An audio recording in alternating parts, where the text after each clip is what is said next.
Disclaimer: the podcast contains adult themes, adult dialogues, and spoilers. Our opinions are just that, opinions. We're not bashing any of the creators we discuss, and we are not bashing you if you perceive things differently than us. Listeners and viewer discretion is advised. Hi everyone, welcome to this week's episode of Story and Things, a storytelling podcast. I'm your host, Yajaira. I'm your host, Cheli. And today we are finally talking about an anime. Thank God. We've been on something. We've been on a fake dating like on a fake dating. Yeah, for real. I mean, just 2, but yes. That's enough. 2 is too much. We're going to be talking about Banana Fish, a very famous anime in, like, I guess LGBTQ communities. Mm-hmm. I told you about this anime. You did, and you know what's funny? When you told me about this anime, I thought it was going to be like a cutesy banana fish. That's so cute. I thought it was going to be super cute. I don't know what I was expecting, but it was definitely not this. Not this. It wasn't a freaking dude, you know what, too? Packed. Because, like, I watched this anime with Niles. She was also not prepared. She's a very emotional person. Yes, I remember. She watched literally the ending with us. Yeah. Oh, my God. Well, yeah. Oh, my. Okay. Just, like, as a little preface. This is our second time filming for Banana Fish. Yes. The first time we filmed it, it was like 5,000 years long. And also we were wearing black. We were in mourning. But then the file got... But now it's morning. So we're wearing yellow. The file got corrupted, so that's why we're doing it again. But I'm ready. Oh, me too. Me too. I'm ready. I'm so excited to talk about this. I think I want to start off with talking about the creator a little bit. Okay. So the creator is Akemi Yoshida. Mm-hmm. She is a 64-year young woman who made her debut with a short story called A Slightly Strange Neighbor. Mm-hmm. And she's always been known for, like, crime thriller. I mean, Banana Fish is a crime thriller. It's pretty thrilling. Yeah, that it's a super old anime, but it was adapted by MAPPA, which, like, they adapt, like, Attack on Titan and Chainsaw Man, which is coming out. They're known for, like, pretty good animes. So when they adapted this, damn, it went off. It went off. It was so big. Because I remember there used to be this girl I hung out with in college who she was super into this anime. But when she talked about it, because she would watch really cutesy animes. So this one was different. Yeah, but she never told me what it was about. She was just like, you should watch it. You should maybe watch it. And I was like, watch it a little bit. I'm not into cutesy animes. I'm not into anything cute, okay? Thank you. So shut up. She never studied with me again. But, like, I kind of want to start off kind of explaining what Banana Fish is. All right. Because the beginning of this, like, show starts off with, like, people in war. Mm-hmm. And they're in the Vietnam War. The Vietnam War? I think so. The manga is different, so if I'm getting it wrong, it's probably a lot. But I know that when they're in this war, they're, like, looking for someone who had been missing. He was just gone for a long while. Like, went on a bathroom break, and they were like, "Man, he's peeing. Did anyone give him milk?" Griffin gets really upsetty with a little bit of milk. Yeah. Who gave him that? Who gave him milk? They're, like, super angry. But he comes back, like, looking a little hollow. And his eyes fucked up. Yeah, and he's, like, whispering Banana Fish. Banana Fish. That's all he can say at this moment in time. He picks up a gun and just starts shooting everyone. Mm-hmm. So just to let you guys know, Banana Fish is a drug that looks like cocaine. Mm-hmm. And it's a hallucinogen. Yeah, so it's a powdery substance. The effects of the drug include sporadic behavior, savagery, aggression, destructive behavior, increased blood pressure / pulse, pupil dilation, self-destructive behavior. Yeah, and it sucks because this character, Griffin, it looked like he was, like, a lab rat. Mm-hmm. You know? He was, for sure. Mm-hmm. The drug is altered within the story to kind of lessen the violent effects, but it's still a mind-controlling drug. Yeah. So if whoever gives it to you wants you to do something aggressive, you will. So, yeah, like you said, it's like a Hallucinogen. Yeah, there you go. Halum- Yeah. So let's go ahead and talk about our characters. I really only want to talk about 2. Yeah, there's so many characters. There's 7,000 characters in episode 1. So, so good luck. Our main character is Eiji. No. What? No, it's yes, he is. Not, yes, he is. Not Eiji. Okay, this is Eiji the end. This is actually the final. deuteragonist. Whatever. He is not. We start fighting. They're fighting. We're fighting every episode. Ever since that John Ambrose McLaren episode. I can't come back from that. But, okay. So, our main character is apparently Ash. It's Aslan Jade Callan Reese. He's mostly known as Ash Lynx. I love that his middle name is Jade. Me too. Yeah, but his name is... they call him Ash. Mm-hmm. And he... Is our protagonist? I guess. I mean, to be debated, apparently. And he was involuntarily involved in this life of crime since the age of 8. Oh my god. Can you imagine? No, I can't. What were you doing at the age of 8? Crying. I think the Barbie. I thought you said crimes. And I'm like, oh my god, me too. Twins. Can you imagine? No, Barbies. Brats. Barbies. I think the only crime I ever committed at the age of 8 was when I was at like the grocery store and I didn't know that you weren't allowed to take the candy. So I took like a little one. You and thought I it was complimentary? And I told my mom that I took it and she made me walk back and apologize. But I was like, I'm going to jail. Like, I'm not going to make it. They're going to eat me alive in there. Please tell my sister I love her. Please tell my brothers, hey. Please tell my brothers this is their fault. I know. So, yeah, he's involved in this life since the age of 8. But then, at the age of 11, he's taken in by this notorious mob boss known as Papadino. Papadino? No tan divino. Tan divino. Oh my god. Golzine. So it feels like I want to say Gonzalez. Goldine. Okay. You know, Pokemon? Yeah. Okay. Oh my god, love it. Love it. And he, disgustingly enough, Ash became his favorite slave. And I'm going to say this now, trigger warning, because this story Involves a lot of child P word. Yeah, it's a lot of R word and a lot of essay. a lot of it. And it's mostly Ash, the It poor just boy. really sucks because they describe him and he looks like a very pretty face. Yeah, he's a pretty boy. So like at a young age he was abused. And it really sucks that this has become a norm to him, so it doesn't even affect him anymore. He's just like at some points he uses it to his advantage because he can seduce these shitty people and then get an upper hand on them. Yeah. So once we start this story, this journey, if you will, he is 17 years old. Yes, and his personality is very, very not trusting of other people. And he's just, he kind of like, I don't know if I'm saying this right, so correct me if I'm wrong. He like demeans himself. Like, okay. You know what I mean? Yes, I know what you mean. Like he's willing to do things only because he knows he can get his way with things. I know you just said that, but like, Yeah. it is very, very obvious when we first meet him that he's like that. Because he knows that he can get an advantage over these people. But also he's very talented. He's very talented with combat, with guns. And we also learn that he manages other gangs. Yeah. He manages other gangs because of his charisma and his intelligence. And he seems to always be 3 steps ahead of all of his antagonists. Yes. So he's gained a lot of enemies. Yes. So our deuteragonist, apparently, I would call him our protagonist, but I don't know. Protagonist to you.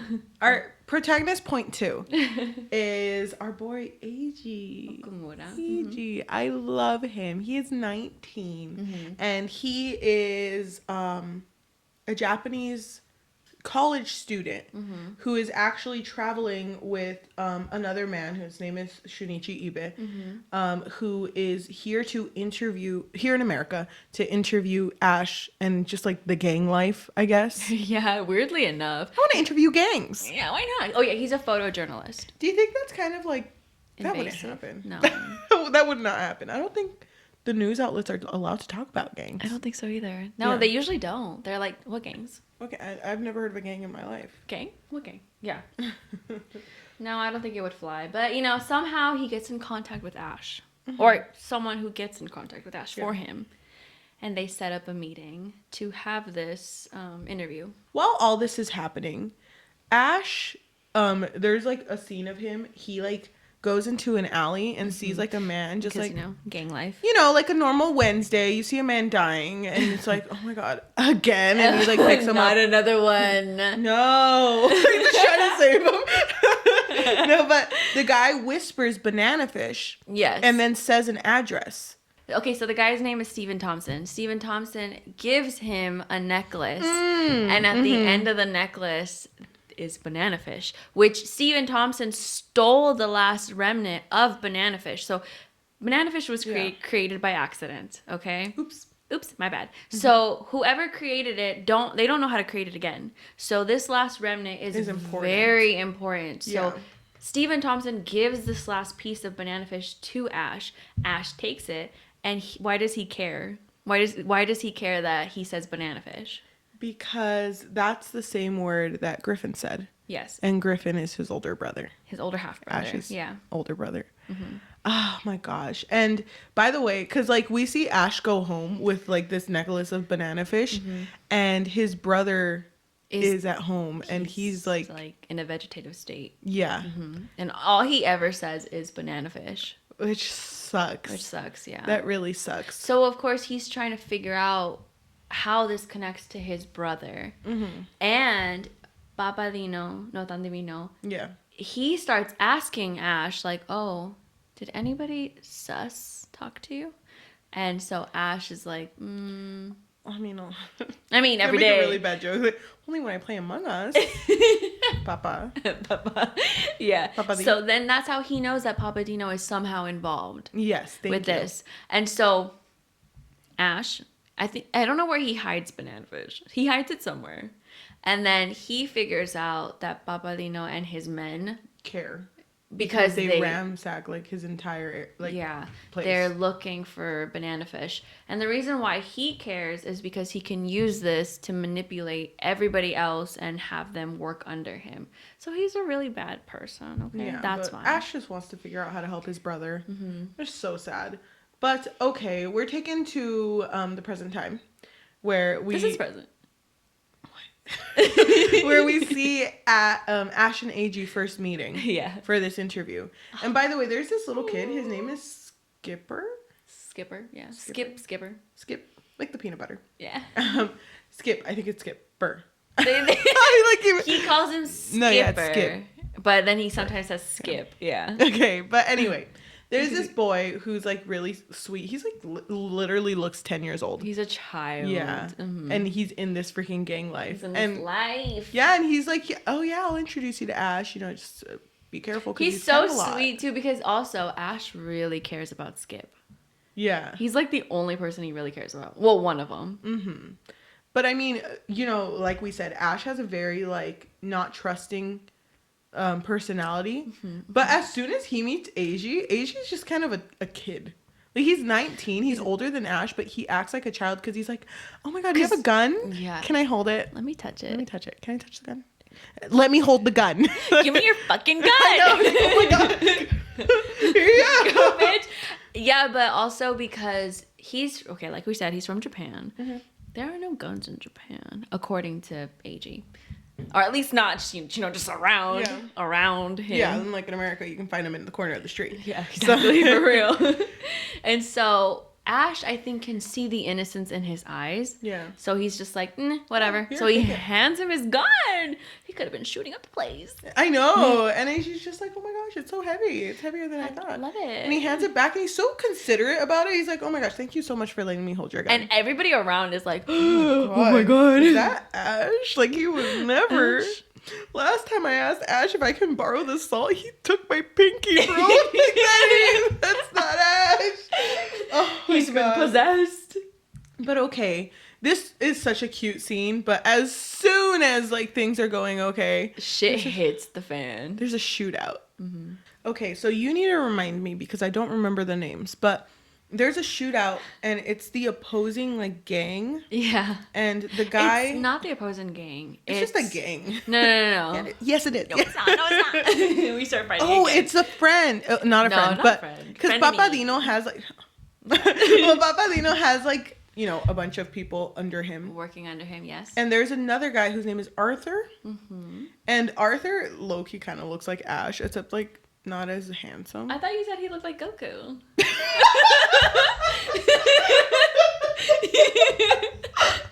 Remember when you were like, put a picture of Goku, put a picture of Arthur,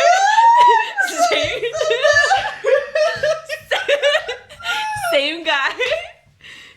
You literally wanted us, Niles, and myself to morph a picture of them together. And I was like, what? I forgot I said that. Thank you. Arthur shoots up the place. Okay, because... well, let me give a little bit of a backstory for Okay, Arthur. Just a tiny one. Okay. So Arthur used to be the leader of all of the gangs that Ash is controlling now. Did it say controlling? I don't know. No, I guess, like, leading. Yeah. So, but then Ash called for a duel. Yeah. Which, It's a huge thing. It's kind of like to show who the real, like, superior one is. Mm-hmm. And he ended up winning over Arthur. And remember, he fucked up his hand? Yeah.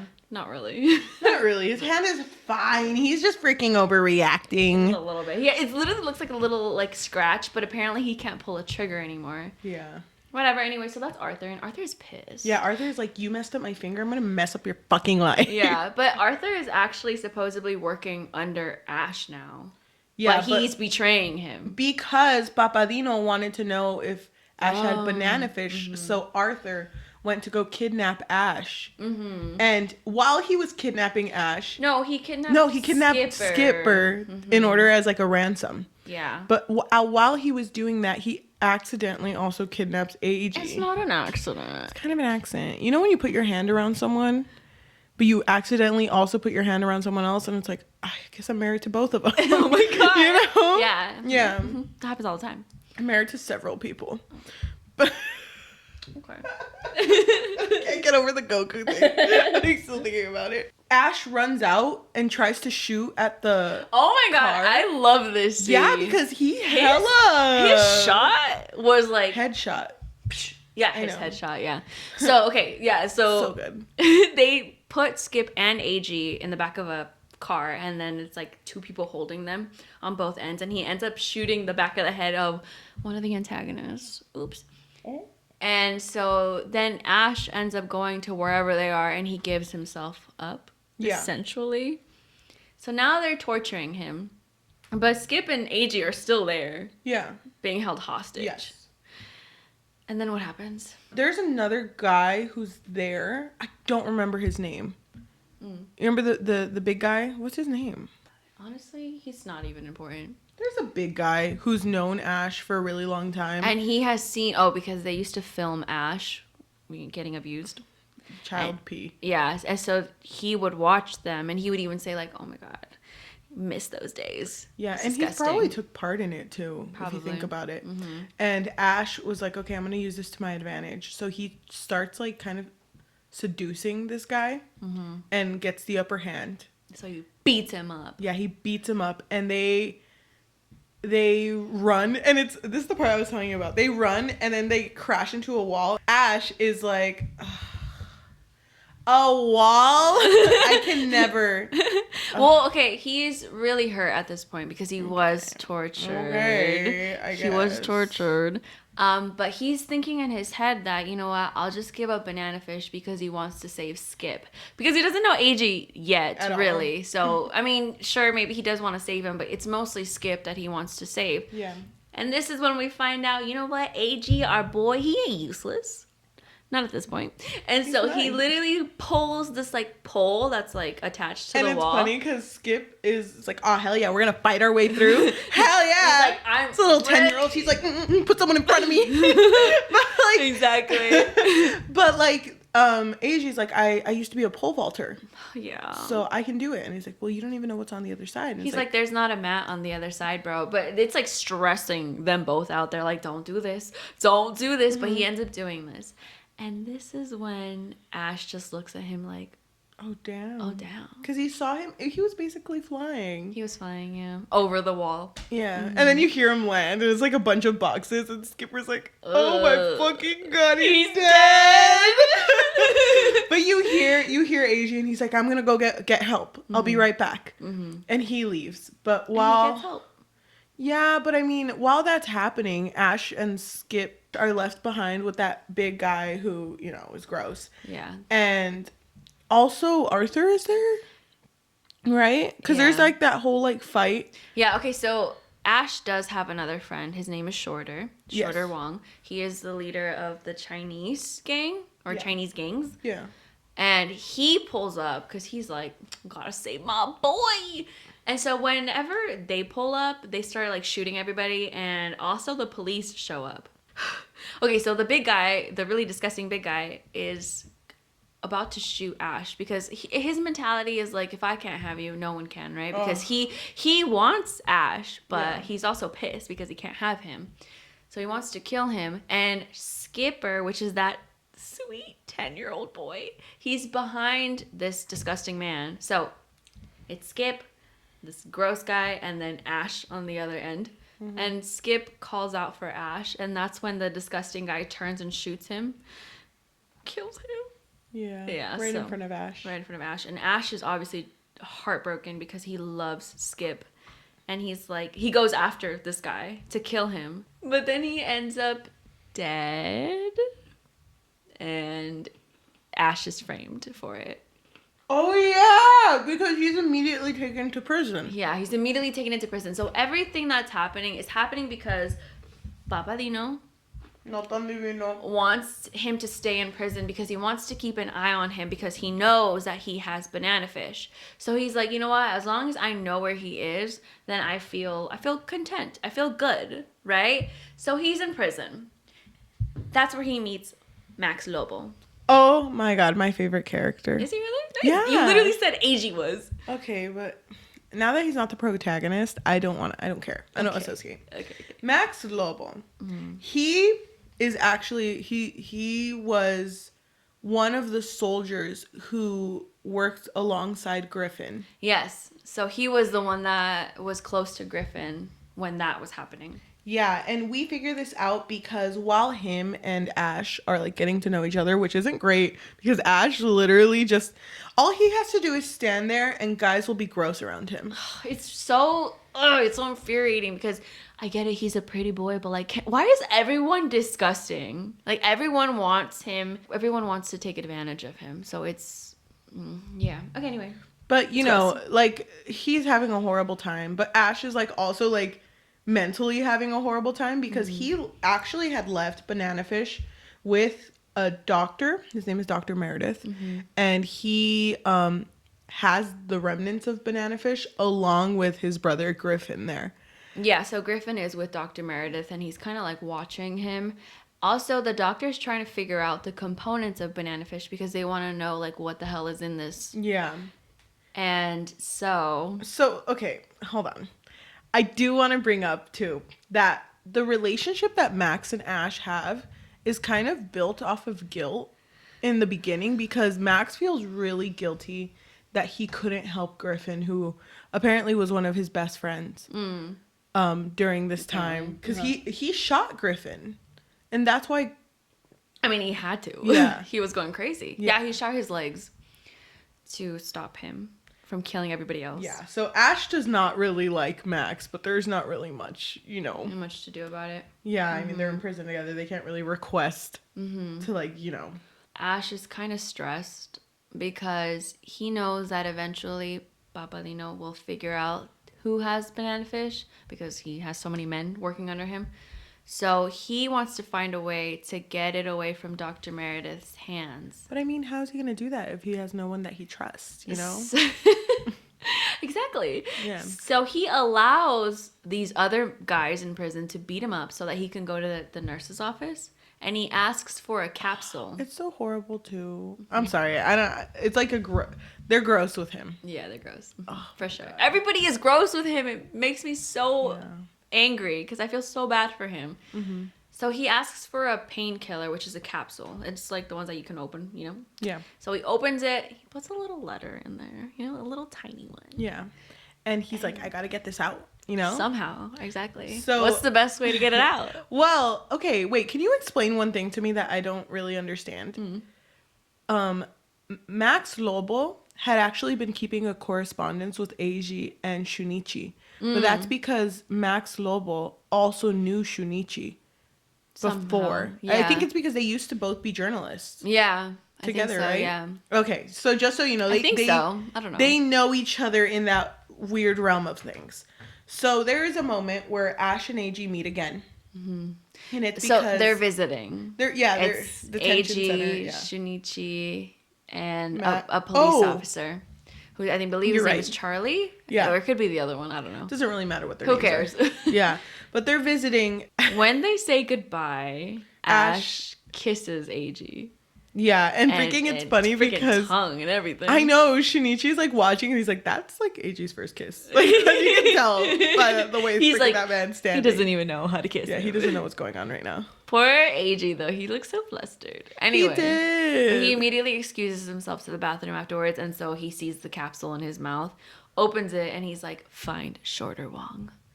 He's like, what the fuck is this? What the fuck is Shorter Wong? Yeah, so, but you know, Eiji's so good because he wants to see this to the end. He wants to be helpful. So he goes to Chinatown. I think that's what I it think is. so. And he goes into this restaurant and asks for Shorter Wong. And it's such a dumb idea because he says it so freaking loud. Okay, but keep in mind that he's not a part of this Where's world. Shorter Wong? Shorter Wong? Hello? Banana fish? Yeah. Banana fish. You got it. Banana fish? Yeah, everyone's like, oh my god. Everyone's looking at him. But he asks. He's not a part of this world, okay? No, he's not. He's like, what? But Shorter Wong is there. Yeah, he's in a disguise. Yeah, and he is told, or he tells him that Ash sent me to get to you. And I think it's to check if Banana Fish is doing okay. And if Dr. Meredith... No? Okay, I'll shut up. Does it? Okay. You know what? The details don't really matter. He instructs him to find Shorter and tell him to get whatever he gave Dr. Meredith and keep it somewhere safe. Yes, but then they end up with Dr. Meredith and Griffin, right? It's because And then- Eiji wasn't supposed to go. Remember? And he went anyway. Right. And then who pulls up? Arthur and his men. And the doctor... What was his name again? That was his name, Dr. Dawson, wasn't it? I don't know. Whatever. The Dawsons. So, two brothers created this monstrosity of banana Abraham Dawson. fish. Okay. So, was that the bad one? Let's call one Evil Dawson and the other one Good Dawson. Mediocre Dawson. More like Evil it. Dawson, super evil Dawson. Because, look, two brothers created Banana Fish, and like we said, it was by accident. But one of them They were was... just trying to have some fun. Yeah, they actually wanted to make a Banana Fish slug, and they just they couldn't. did not. They did not succeed at all. But the thing is... one Dawson brother was like, we need to stop because this is scary shit that we're like dealing with. So they agreed to destroy everything, but the bad Dawson, the eviler Dawson, kept that remnant that, you know, Stephen Thompson ended up stealing. So that's okay. Anyway, so the evil Dawson is also there with Dr. Meredith because they pull up. He's with Arthur.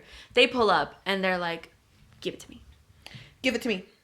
And the thing is, Dawson is kind of stunned because while he's like, you know, doing that, Griffin stands up because he recognized Dawson. Yeah, so Griffin was actually in a room, but Griffin... It was behind a curtain, basically. Yeah, I think so. And then he sees him and he's saying Banana Fish, but he also almost starts to say his name. Yeah, which is like that has never happened. Because he's the one that gave him Banana Fish. God. He was his freaking guinea pig. Yeah. And so he's like, you know, trying to say his name. But out of fear, Dawson, evil Dawson, shoots him. And kills him. So no one wants to tell Ash No. that his brother's dead. So the one who has to do it is, of course, Max. He doesn't have to do it. But no one else wants to. Well, no one wants to because they know all hell's gonna break loose. Yeah. So Max Lobo ends up... I don't know. Do you think he did it because he was like, you know what? I already feel guilty. That I shot your brother's leg. I'm sorry, but also your brother's kind of dead. Your So brother's like dead, I bro. was like, yeah. And so he tells him that he's dead. Your brother's like dead, bro. Like, So like whatever. yeah. Damn. Bad vibes. Honestly, I don't even want to talk about it. This is bad vibes. It is. Okay, but Ash loses it. Ash loses his mind, but he waits. Yeah, he does. Remember? Somehow they get him out of prison because, you know, for good behavior or whatever. He's really good. He's really good. Really good. And they're like, okay, but like no more crimes, all right? He's like, fine. I won't kill unless I have to. Oh, I'm sorry. But, you know, he's like kind of down. Yeah. He's like kind of down still. He wants revenge. Hella. And he's like, I'm gonna fuck somebody up. yeah, whoever did this, creator of Banana Fish, fucking dead. He's gonna be dead. The thing is, too, no one knows that Ash knows that Griffin is dead. And that Ash also knows that Papadino has something to do with it. He's the only one that has this information. So he's quiet about planning his revenge. Yeah. He's strategic, you know, yeah. always 3 steps ahead. And, you know, Eiji, because, you know, he's the true protagonist. No, he's not. He wants to just insert himself in this. And he's like, I'm going to help you. I wouldn't say insert. I would say help. No, he like... He wants to help. Eiji's being like that person when you, like, invite someone to a party. And then the other person's like, oh my god, wait, we're going to a party? Stop! No! Actually, okay, we actually kind of. Kind of. But he does. It's because he feels like since he saw it from the beginning, he has to see it through to the end. It's not just that, but he also feels guilty. Yeah. Because he kind of was like not careful. Shorter Wong! Shorter Wong, hello, banana fish. He feels guilty, so he ends up driving or helping Ash drive away, one or the other.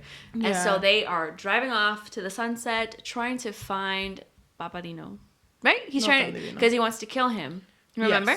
Yes. And he also wants to ask him about the whereabouts of the Dawson. He just wants to figure out how to freaking get revenge for his brother. Basically. A lot happens. I mean, Ash crashes into his father at one point. We don't have to know that much. His father was fucking trash. He was. He was trash. Thing is, his father was also like, I love my son, but also I don't care what happens to my son. He's a trashy man. He's a trashy man because, like we said, he got into this life of crime from the age of 8 because he was being abused by a coach. Oh my god, what a freaking heartbreaking thing to see, because Eiji came from a family where like they cared for him, and to see like someone, because he can see how composed Ash looks, but he's broken. He is, and it's sad. I mean, it doesn't really last because they end up finding out that Ash is there and there's a shootout, remember? This one doesn't really matter that much. I just wanted to bring up the reason Ash's dad, because Ash's dad's wife, dies, and it's kind of Eiji's fault. I don't really remember that part. I don't know. I didn't really see a point of the dad as a character, and we didn't gain much from that interaction. Except that he, as an Ash, doesn't really have anybody. You know, he only really had Skipper, his brother, and Shorter. Oh, by the way, Shorter's on this journey with them. Yeah, so they're going on a journey to find out more about Banana Fish. Yeah, and they finally get to that address, right? That address that Stephen Thompson gave him. Yeah, and which was in Los Angeles. It was like a house that apparently belonged to a Dawson, and they meet. Because while they're there and they're kind of like just snooping the house. No, they get there and something is happening. Remember? Because then Lee Yu-lung is like, wait, what? Who? Whatever, who cares? He's like on the ground. He needs help. Remember? Yes. And the servant's like, oh my God, he needs help. And so they help him. And they ask who it is, and Lee Yu-lung, whose name is Lee Yu-lung, says that they're a Dawson's son. So he's an adopted son, but not really. Okay, we'll just tell you now. But I mean, they go to this house just so that they can hack the computer that's there to see if they can figure out anything about Banana Fish. Which they do. They figure out a lot. While they're at this house trying to figure out about Banana Fish, there's a moment where Ash is like trying to hack the computer because, you know, he's so good at everything. He's also a hacker. Yeah. Oh my God, fun fact. Fun fact. He's everything. The Dawson son. which is Lee Long, Spoiler alert. comes up behind Ash, and Ash is like, "Oh my god, what are you doing? How dare you?" But because he's basing it off of his footsteps, and he says your footsteps are sus. So quiet. Because they're really light. Unlike my boy Eiji. Because the thing is, like, you can tell how observant Ash is, because at this point, Eiji pops up behind him, and Ash doesn't even... No, he doesn't even really react. He's kind of like, oh. That's Eiji's footsteps. Meow. We're not even there. I know. We haven't even reached anything yet. Nothing but okay. pivotal. Also, Shorter Wong does leave momentarily because Ash told him, hey, you know what? That guy, that adopted son, is a little sus. He's a little sus. Do you mind finding out more info on him? So Shorter Wong leaves. He meets up with a friend, and then another Lee person, okay, just so you know, another Lee person shows up, and he tells him, hey, change of plans. I'm going to need you to keep an eye on Ash.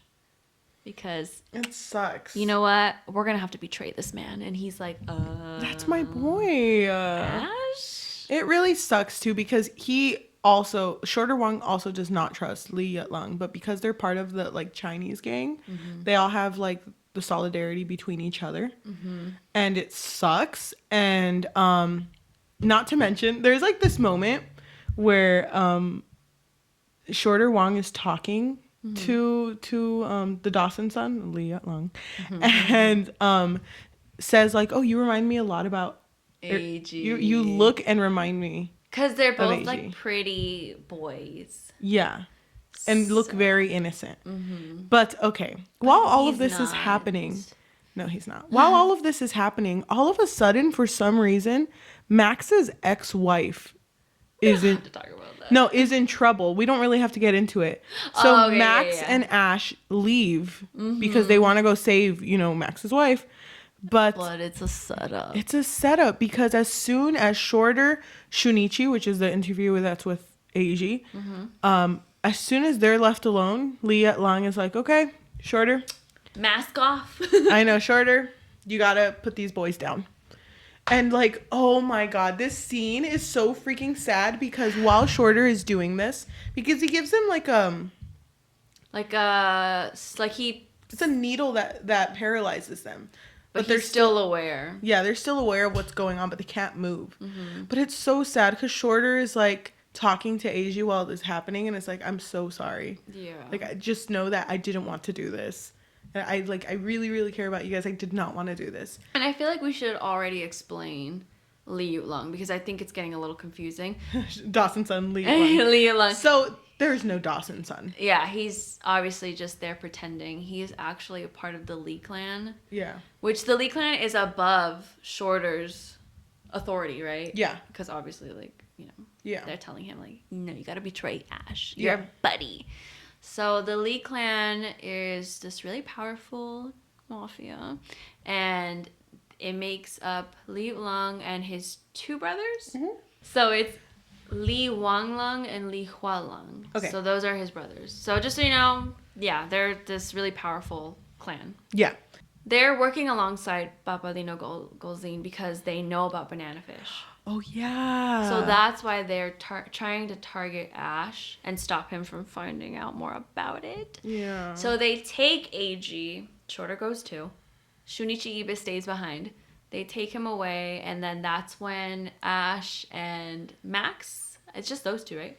Come back, and Shunichi is on the couch, just paralyzed. Oh my god. And then somebody else shows up. The other Dawson. As evil. Not as evil, but still not super great to have at your parties, Dawson. Yeah. He shows up, and he actually tells them about Banana Fish. He tells them, hey, my bad, bro. I accidentally made it with my brother. Yeah, it's the whole Banana Fish slug. It doesn't work. Don't try making it. Stop. No, but they talk to him, and he tells them... Oh my gosh, what does he tell them? He basically tells them how it was made, but that they don't actually know anything about you're the right. actual components. And Shunichi says where Eiji is, and Ash. Don't they come and take them? Because they end up locked up.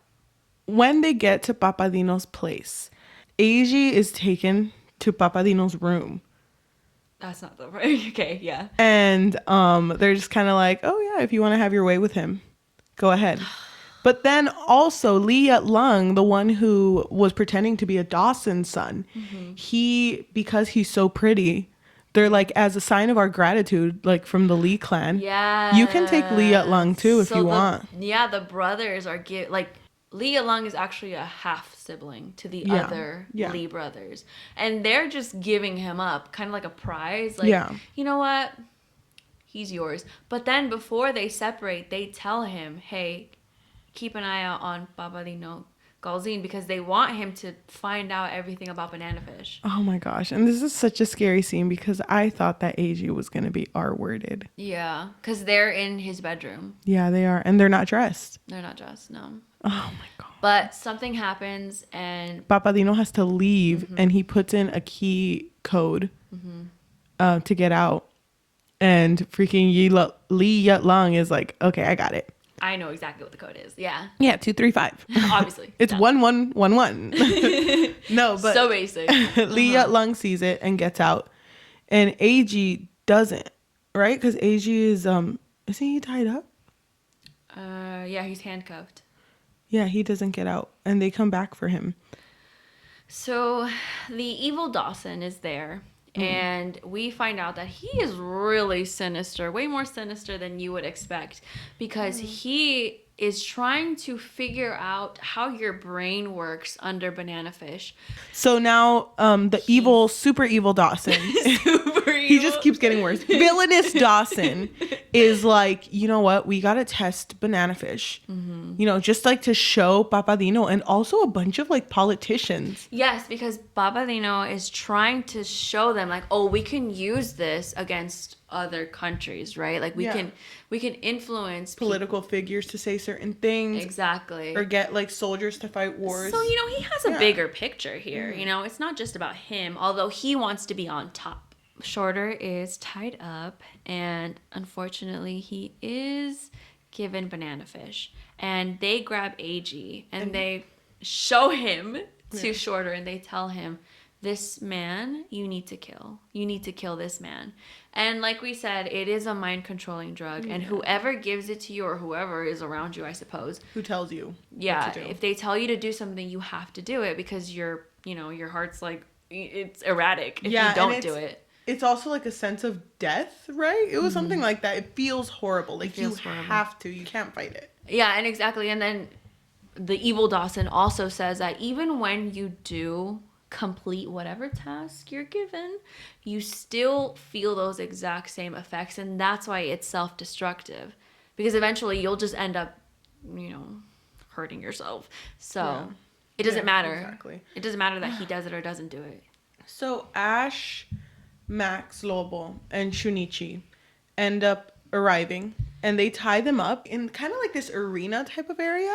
Yeah, so it's on like, because there's like freaking dirt on the ground, right? Yeah. From what I remember. It's very like ancient torture type of things. Yes, because there's like big pillars. Yeah, too. And they're held up by chains with their arms up. Well, just Ash. Oh, yeah. The other ones. Shunichi and Max are on the floor tied up. They're on the bottom floor, but then there's a top floor kind of overlooking the bottom floor, and this is where Babadino wants to show off the effects of Banana Fish. He's showing them off to these important politicians or whoever the fuck they are. Yeah. He's showing them, like, this is what we can do with this drug if, you know, we use it against everybody, whatever. So who is running this besides Babadino? It's the other Dawson. Yes, but Arthur is also there. Oh, yeah. Oh, my God. Because remember, Arthur Goku. has... Yeah, Goku. He has this vendetta against Ash for winning the duel, and so he wants to make him suffer, and he tells him, oh, we're gonna fuck this up for you, you know. And that's when they bring in Eiji. I don't know if they bring in Shorter first or Eiji. So they each get their own knife. Yeah, and then they're just like, fight. And Shorter is compelled. He has to. Yeah, and he's not even himself anymore. No, it's not. He is just so like driven by this drug. It's not even him anymore. And it sucks because you can tell Eiji does not want to hurt Shorter. And he tries to talk to him at one point too, but like nothing is going through. And it's so sad because Ash cares about Eiji at this point. Because he loves both of them. Yeah, he loves both of them. And so he's trying to get Shorter to snap out of it. So he's yelling his name. And he's even giving advice to Eiji, like, you have to evade as much as possible. You know, you're going to be okay. Yeah, like, do this, do that. But Eiji is scared. And, you know, Eiji isn't about this life, right? So he doesn't know how to survive. And so, of course, he does get cut up. Yes, he does. There's a second where Shorter kind of snaps out of it. Yeah, because he hears Ash scream his name, and so he, like, somehow gets himself to snap out of it. And looks at him, and all Shorter says is, like, you just gotta end it for me. Just end it. Please, just end it. And he's, like, begging. Even though he was able to snap out of it for a second, he still can't win over this drug. So he's telling Ash, just end it. Just end it. And it sucks because they throw a gun. Arthur throws a gun at Ash's feet. And he tells him there's only one bullet. So, don't fuck this up. Yeah, so, like... He pulls this lever. That lowers him enough to grab the gun. And he immediately grabs it. And shoots Shorter. In the heart. Because Shorter is on top of Eiji and he's ready to freaking strike him in the heart. And that's why Ash shoots him in the heart. And it's like the most heartbreaking scene I have ever seen in my life. Because he's crying, Ash. And he's so heartbroken, but he knew that he needed to save Eiji. But also save Shorter because, you know, Shorter's not himself anymore. You know, he's being compelled. And you know what? I thought this was going to be the worst of the worst. Like, I thought so too. Can it get any worse than this? Yeah, because I mean, evil Dawson. Then it did. Evil Dawson is like, okay, fight's over, so I'm going to actually collect Shorter's body. And analyze his brain. So open up his head and see what's going on up there. Yeah. So they take him away. And they take Eiji away too. Yeah, so they basically lock him up again. Yeah. And later on, Ash is still locked up in that little dungeon-looking place. And who shows up? Liet Lung. And he somehow got a key to his handcuffs. And he hands him the key. Or no, he puts it somewhere, right? That he can reach. And Ash ends up getting there. But it's sort of like this, like, I'm helping you now, but, like, we're also enemies, okay? Yes. Number one, enemies. And so he ends up freeing himself. Can I just say, though, that Shorter is very respected in the Chinese gang. In the Chinese gang of his area. That he's been gone for a bit. And I mean, now, you know, he is dead.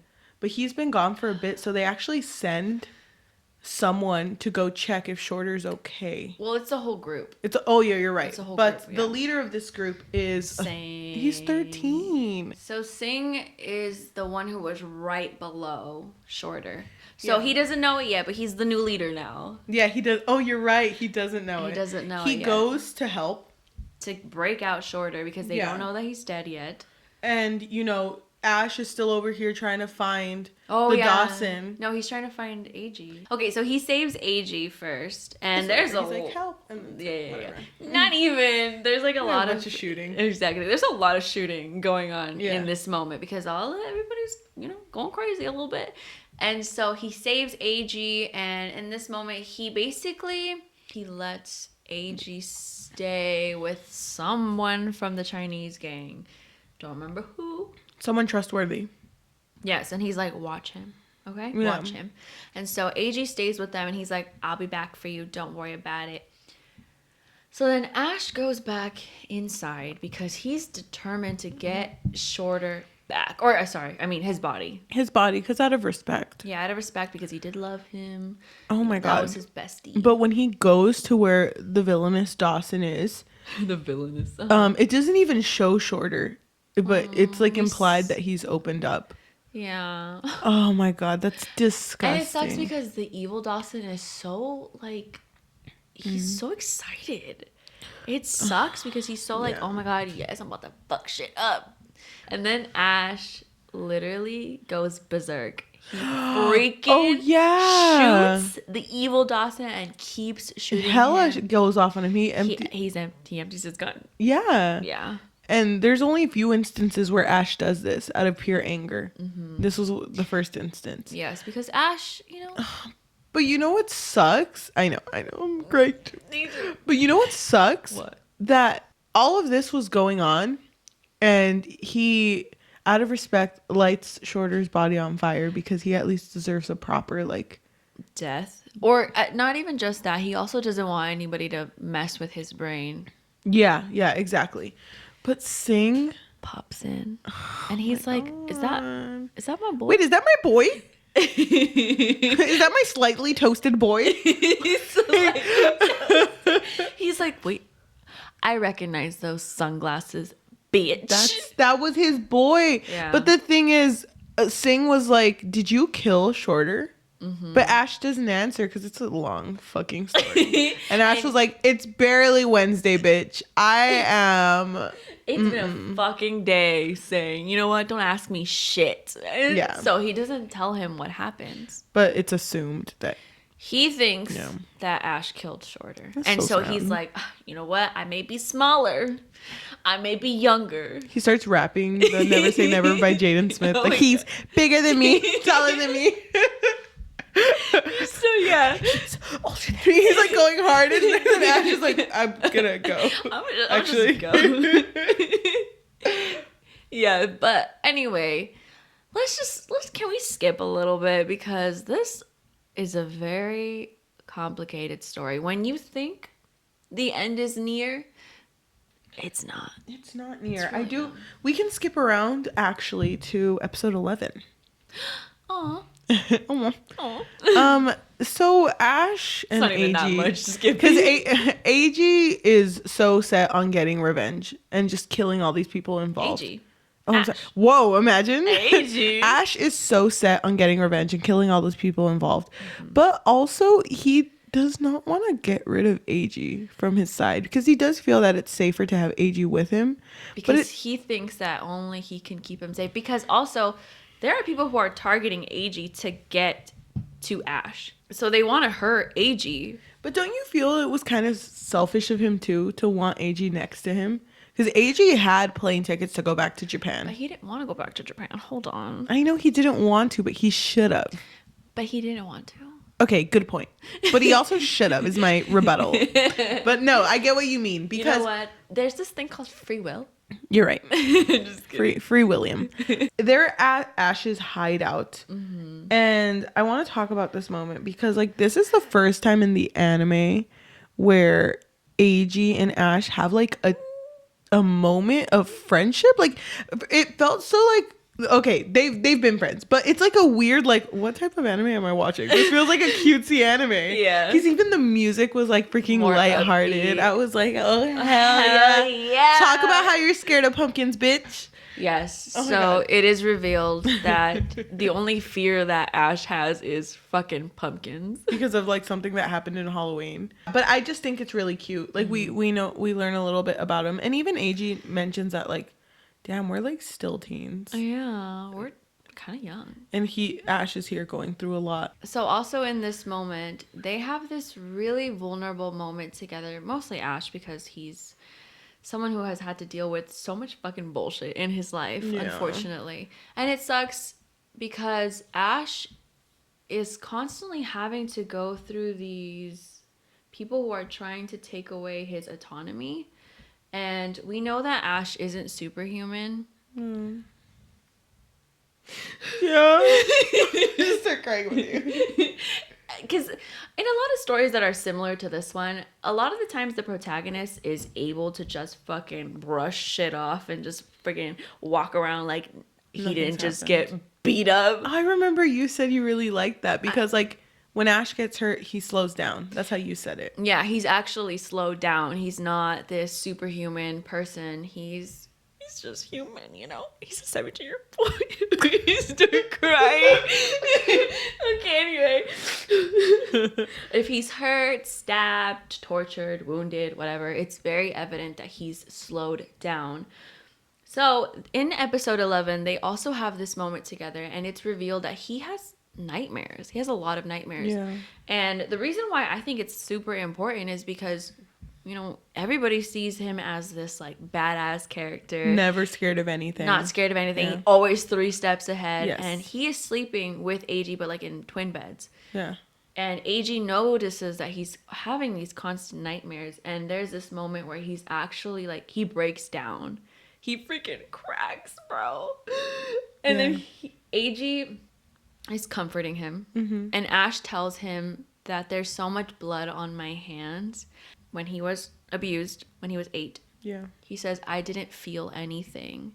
But he is also breaking down while because he's saying I'm emotionless, but he's also like showing emotion. Yeah, it's almost like you may feel this, but your body is actually finally reacting to how you actually feel. Yeah. So he's breaking down and he's crying and he's telling him, like, I don't feel anything. I don't feel anything when I killed that man. I don't feel anything when I killed Shorter. He's just telling him that he doesn't feel anything, so he's left crying, and Eiji consoles him, and he tells him, like, you are feeling it. You're feeling it right now, and that you're not a bad person, because he reminds him that Ash saved Eiji. You know, yeah, he does these horrible things, but he has saved him, I think at this point, like 3 times. And even with Shorter, like, yeah, he killed him, but he also saved him from living a life of being under banana fish. Yeah. Because he wasn't himself, and he did beg for it to just end. So he did liberate him from that. And it sucks because Ash also tells Eiji, like, if he could just stay with him. But it doesn't have to be forever, but just, like, stay with me. And I think he just really needed that moment of feeling that he's not entirely alone. Yeah. Because he lost Skip. He lost his brother. He technically lost his dad. Well, I mean, he's not dead, but, like, they're not together. He doesn't have a mom. He doesn't really have anybody. Oh, and then he lost his best friend, Shorter. So all he really has is Eiji. But, of course, he does care about Eiji as well. Yeah. So at this point, Ash goes from merciful to merciless and is just killing left and right. Yeah, he's trying to kill all of Golzine's men because obviously they're targeting Eiji. So he's, like, trying to get 3 steps ahead, but also Eiji is pissed. Like, he's upset. Because he notices, because he doesn't want Ash to kill anymore, but Ash is coming home every single day with blood. Killing bitches. Killing bitches. When he's going through all of this killing, Arthur, I don't remember how it gets to this point, but Arthur asks for a duel. Ash steals a lot of money from Papadino. A lot of money. A lot of fucking money. So, like, think about an amount of money. It's like more than that. It's fucking double it. Okay, so Papadino has to leave to deal with some affairs. So he leaves Arthur in charge. And Arthur... Yeah, you're right. You know what? Arthur's like, I'm gonna fuck his life up. Oh my god. And it sucks too because because a duel is supposed to be hand to hand or whatever you agreed to. Yes. And Singh wanted to watch, I think. Singh was there too. I think Singh was just there for moral support. I don't really necessarily remember. But Arthur hella backstabbed because they were going to fight at a Subway and not a Subway. Not the sandwich kill Subway. You, but I also kind of want a foot long. But like they were gonna fight in a Subway station, and freaking Arthur brings like 7,000 men, and is like, so, "You're about to die, bitch." Yeah, he really fucking hates Ash. But okay, so, because a Subway starts coming, it starts rolling. But what do you want on your sandwich? She's running towards you. Ash hears it before it comes, so he's already like, oh shit, he's about to fucking betray me. So he hides, and inside of the subway train there's a bunch of people in there, a bunch of people that are loyal to Arthur, and they start shooting at Ash, and he ends up getting inside, and then it goes. So he gets inside, and so does Arthur. Eiji is at home in the hideout, and freaking Ash's henchmen that really like Eiji are like, oh fuck, we gotta tell him. Yeah, we gotta tell him where Ash is. Yeah, well, because remember, Eiji was supposed to leave to Japan because they bought tickets for him to leave with Shinichi Ibe, but they were like, no, nah. Well, Eiji ends up escaping, but they didn't really try that hard to stop him. No, because they were like, oh no, by the way, the fight is right here. By the way, the fight is in the subway. Okay, bye. Yeah. Exactly. So he ends up running, and he's heading towards the subway train, but at that point, the subway train is already moving. Yeah. So the henchmen find him, and they're like, the fight's over here, bitch! Let's go. Jump Vamonos. And so they end up going, and while they're in the subway, Ash has this memory because he thinks he's gonna die. he has this memory of the time where he had a conversation with Eiji, and the conversation took place after an argument that they had about the killing. Yeah, because he kills too much. He be killing people left and right. He has a conversation about a story he had heard about the snows of Kilimanjaro, and specifically about a leopard that was climbing Kilimanjaro and was very close to death. But for some reason, this leopard kept climbing. And it was just very unlike the leopard to do. Because you would think when an animal feels like they're not going to make it, they would just go back or stop. But this or hide or find shelter or something. But for some reason, this leopard kept going. And it ended up freezing to death. Ash says this. He asks, did the leopard get lost while hunting prey until he reached the point of no return?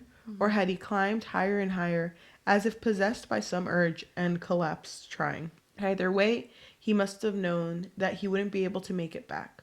When I think of my death, I think of that leopard. I feel like Ash knows that the more people he gets rid of, because, he's constantly having to save Eiji. It's not just Eiji, because he was already in this world, right? But it is a lot having to do with Eiji in this time. So the more he attempts to rid the world of these horrible, horrible people, the more that it affects him mentally and physically. And at the end of it, he knows that he won't be able to turn back. Like, there's no way that he's going to be able to kill all of these people and then be able to be the same person that he was before. And it sucks so much because he wants to be free from this. He really does. So much. But then he can't because there's so many people targeting Eiji, and he can't justify not protecting him because Eiji has not done anything wrong to warrant this fucking abuse, because he knows that people want Eiji to suffer the exact same way that he did. Yeah. Literally, this whole series is just Ash attempting to free himself from all of his oppressors who keep freaking piling up. Oh, I mean, it doesn't help either because now Li Lung is reintroduced into the story. He never left. But he's so upset because he hates Eiji. He hates him so much because he does not understand why Ash is constantly needing to save him. Or even cares about him. Why he's even there. So because of that, he's like, I'm going to have to fuck this guy up. Yeah, so I'm going to hire an assassin. Oh, yeah, Blanca. He didn't hire him. Yeah, he hires Blanca. Papadino hired him. Oh, you're right. Papadino hires him, but for some reason, Li Lung just is kind of in it for the fun. No. So be around and fuck around. No, they're working together because remember, Li Lung tells him, hey, let's work together, okay? We can target Ash and Eiji, and then you just have to kill my family for me. Okay, thank you. Remember, he says, get rid of all of the Lees, and it'll just be me. By the way, the whole Lee family is disgusting. It's so disgusting. Because the father, Li Lung's mom, biological mom, was apparently very pretty. So there was just one point where the father and all of the sons R-worded the mom. Do you remember that? Yeah. Oh my god. And then they killed her. Disgusting. That's disgusting. In front of Li Lung. So that's why he's also really fucked up because of that. So he has always wanted to get revenge for his mom. But he's also not he's not a good person either. So Blanca is introduced into this story because he is the only formidable foe for Ash. Because he trained Ash. Yeah, he was the one that trained Ash when he was 14. Well, Ash was 14. And he's there trying to fuck shit up, right? Because he's working under Papadino. Exactly. But Li Lung is also working along their side. Anyway, I wanted to bring this up only because Ash knows that it's Blanca because he leaves a little clue, a little Easter egg, if you will. It's the Ernest Hemingway story. The book, that he used to read. There's this moment in time, they're living in a condo right now. Yeah. And he opens up the blinds and Eiji walks inside of the room. Ash opens up the blinds and Eiji walks inside of the room and he's behind Ash. And Ash always has these instincts. It's almost like his spider senses are tingling. His spidey senses. Exactly. And then he's like, oh shit, get down. And then fucking Blanca on the other side of wherever he is starts shooting in and he's only targeting Eiji. He's not targeting Ash at all. And I love this scene because Ash literally throws himself on top of Eiji. That's love, bitch. When Ash finds out that Blanca is involved, he's like, fuck. Because he knows that Blanca is the only person who can really Fuck shit up. for him. So he agrees, you know what? Enough's enough. I'll go willingly. Just leave Eiji alone. So he goes to the warehouse where these 3 fucking assholes are, which is Blanca, Papadino, and Li Lung. And that's where Li Lung gives Ash a gun and is basically like, if you shoot yourself, we'll leave AJ alone. If you kill yourself, yeah. Yeah. And that's the only way to save him. He does it without hesitation. He literally took that fucking gun and... It's empty, bitch! He put it on his temple. Yeah. And shot it, but there was nothing in there. Oh my god. And that made Li Lung furious. He was so pissed off. He was like, are you fucking kidding me? Yeah, but... For this bitch? But Ash gives himself up. He also gives up everything that they have collected on Banana Fish. Ash took all of the information that Max Lobo had collected on Banana Fish, and he's like, you know what, just freaking leave Eiji alone. Just leave him alone, and you can have this, and you can have me. So he is with Papadino Golzine at this point. Yeah. Ash is living a hell because he's basically drugged up. He's drugged up, and he's living off of IVs of food. There you go. And I also know that they've drugged him up to the point where he's blind, so he won't know where they're going at all. Mm-hmm. And it really sucks because Eiji knows what's going on, and so does Sing, because Sing wants to help, because it's a situation that sucks. And by the way, by this point, Eiji has kind of described what happened with Shorter to Sing.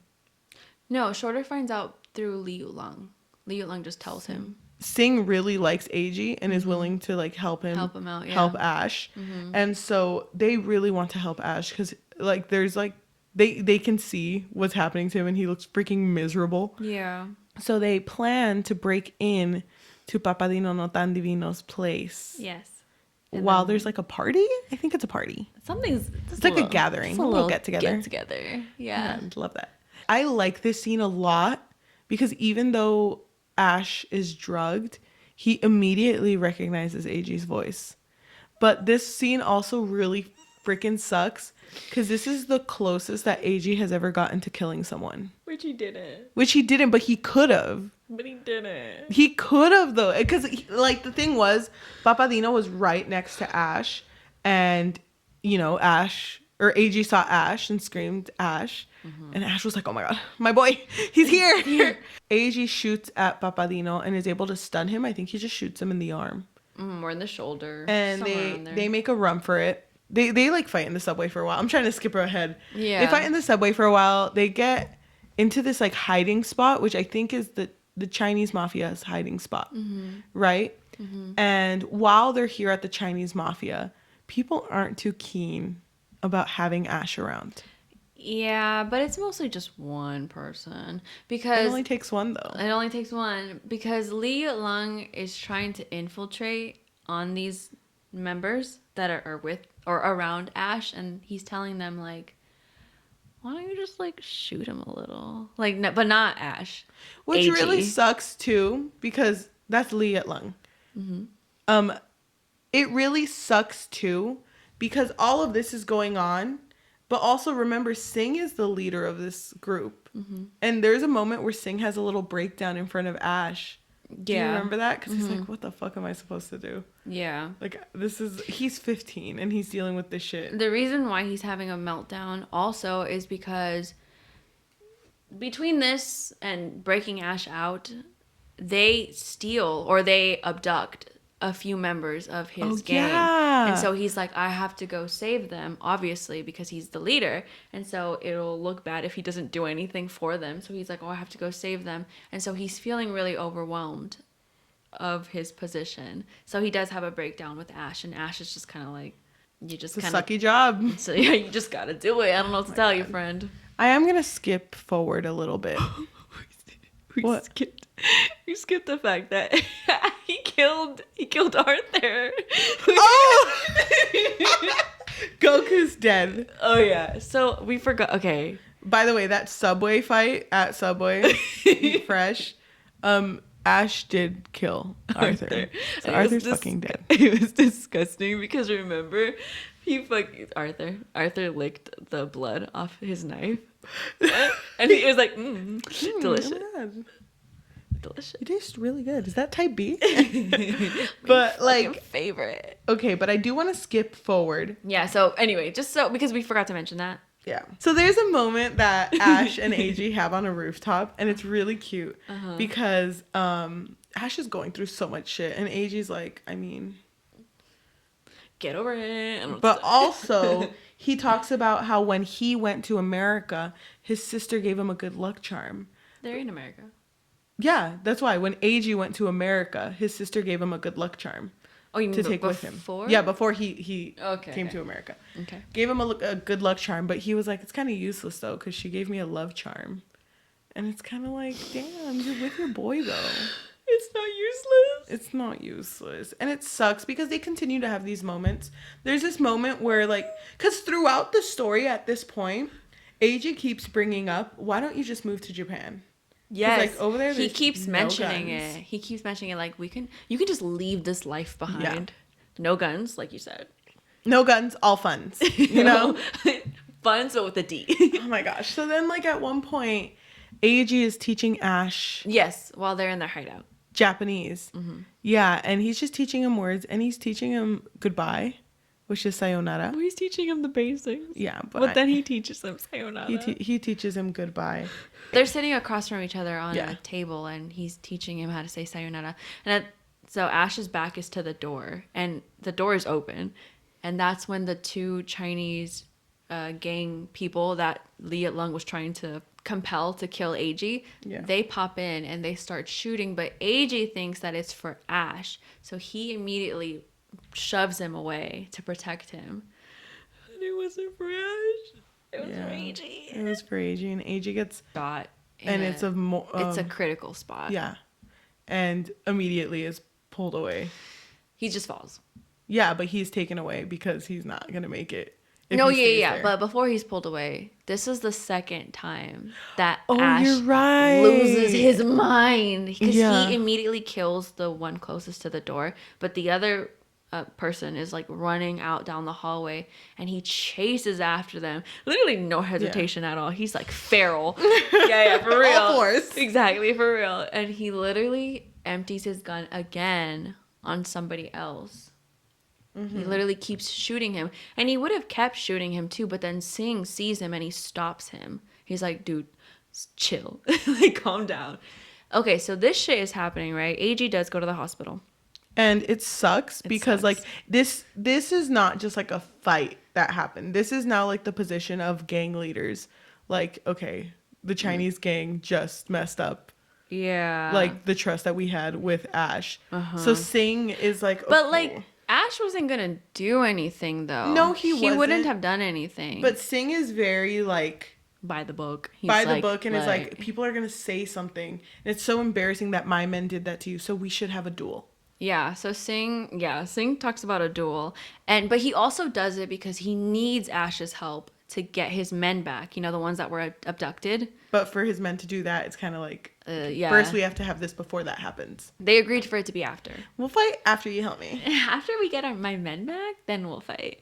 But somebody else is there as well. So Sing actually has an older half-brother. Mm-hmm. His name is Lao Yantai. And Lao Yantai has never been down for Ash. Like, because he knows that he killed Shorter. Yeah. Or had something to do with it. So he feels like Sing is not only betraying Shorter, but betraying all of them for being so loyal to Ash. And when he sees that, they're going to have this duel, he gets mad.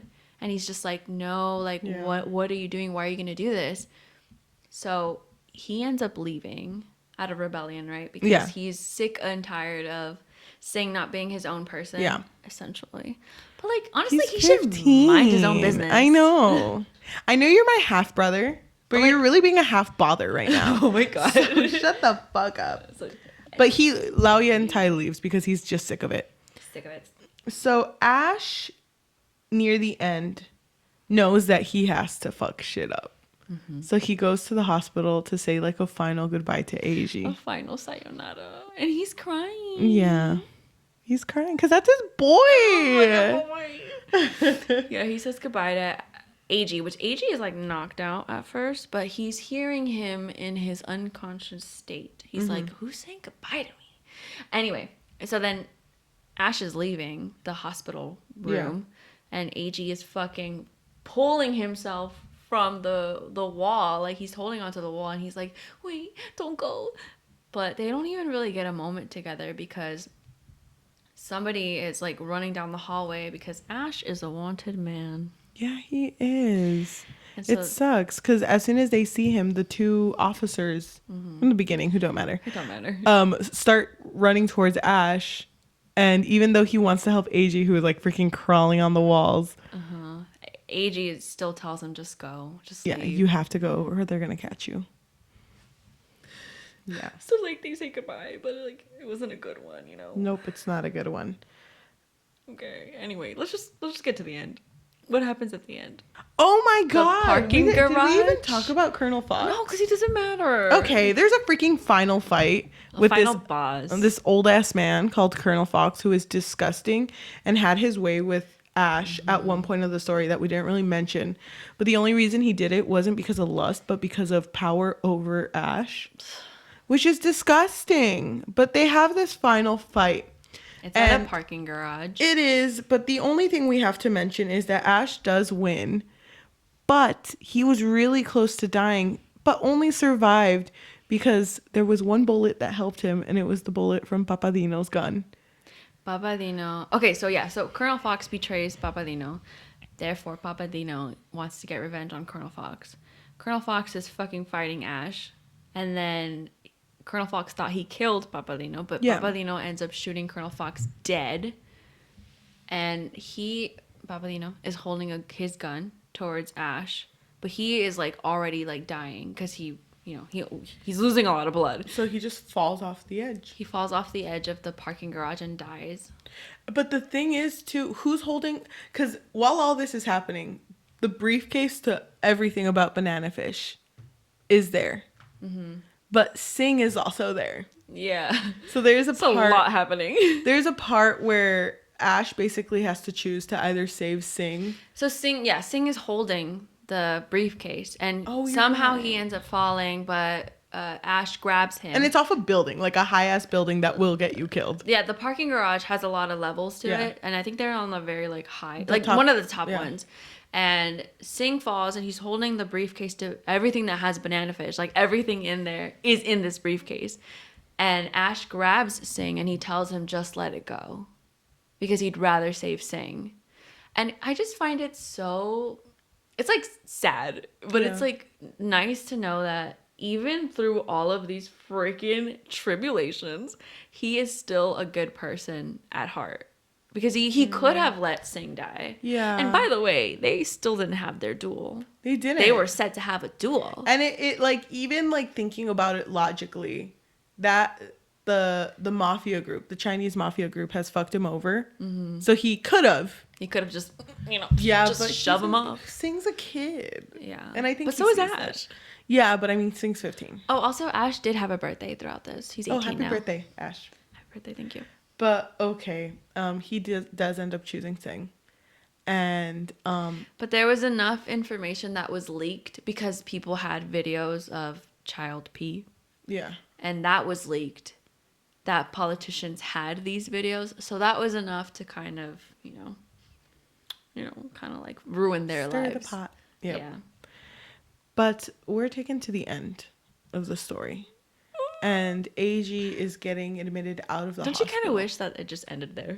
That's it. Eiji is admitted out of the hospital. Uh-huh. And he wrote a letter. Yeah, he wrote a letter, but also Sing walks into the room. And he says, oh. Surprised that Ash isn't here. Yeah, he was like, how's my boy Ash? You know my boy? My yeah, my boy that saved me?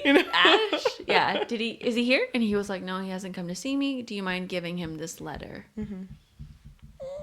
And this letter, because Sing is like, oh, you know about that. And he like goes to look for Ash. He finds Ash. And he's just sitting on a bench. He's vibing. I mean, I do that too.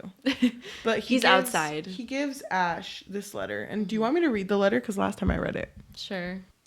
You ready? Yes. Ash, I'm very worried because I haven't seen you and I don't know if you're okay. You said to me before, we live in different worlds, but I am not sure if that's true.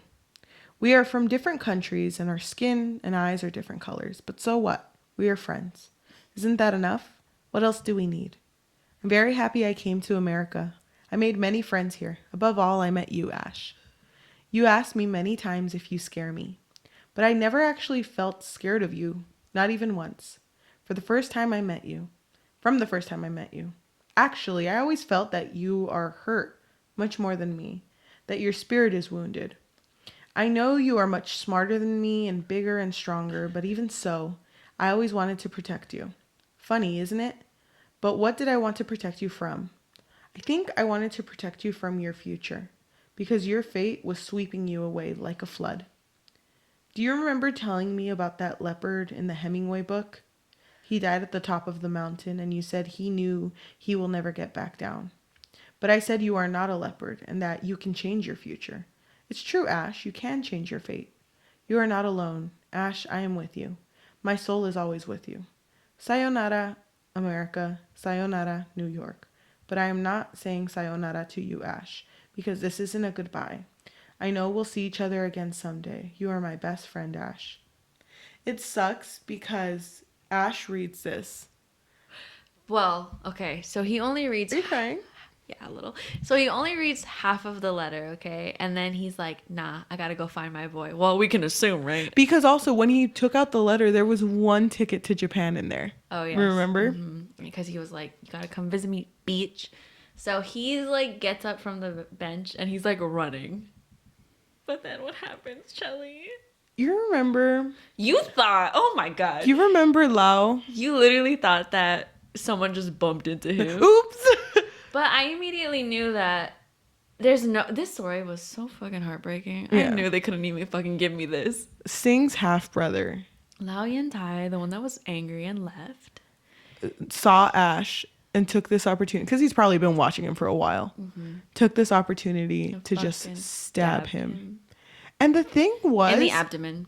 But the thing was, it wasn't really fatal. If it was treated properly, he would have been fine. Yeah, it wasn't like a critical stab. But the thing was, after he was stabbed, he just kind of went to the library, which was a place that he found like peace in, which is very... Hold on. Okay, I'm sorry.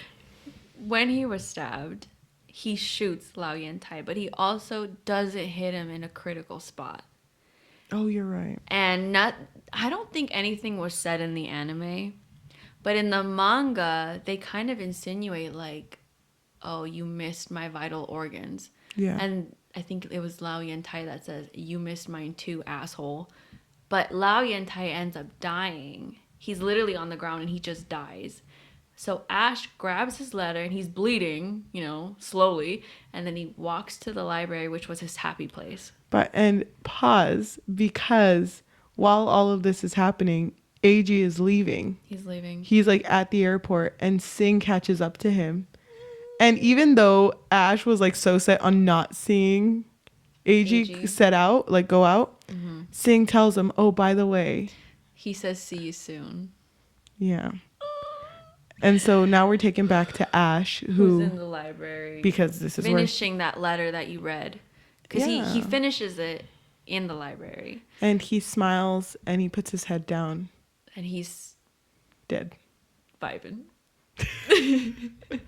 Dead, but still kind of a vibe. It's still vibing. So yeah, he's just like laying there, and then somebody from the library, I'm assuming somebody wake the fuck up. This isn't a sleeping area. This is a quiet zone, but not that quiet. Somebody from the library goes up to him and is like, dude, you good? But like she gets pulled away, but kind of stupid, because obviously if he's bleeding to death, he would have left a trail. But he had a coat.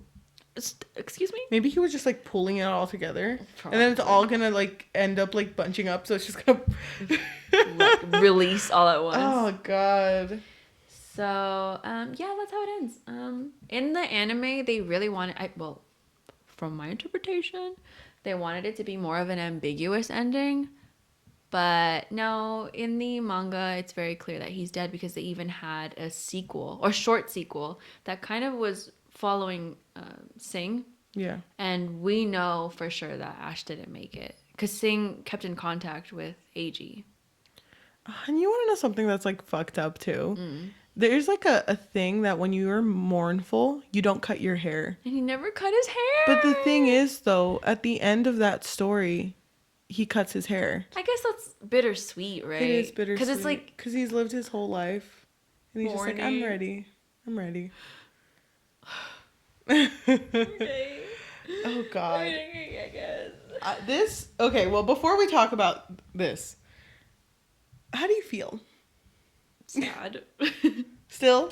Yeah. I get sad, too. I get really sad when I think about this story because of what it could have been, you know? But then, like, have you heard that thing that's like, you're mature when you realize that You literally said that today. Ash and Eiji could never be.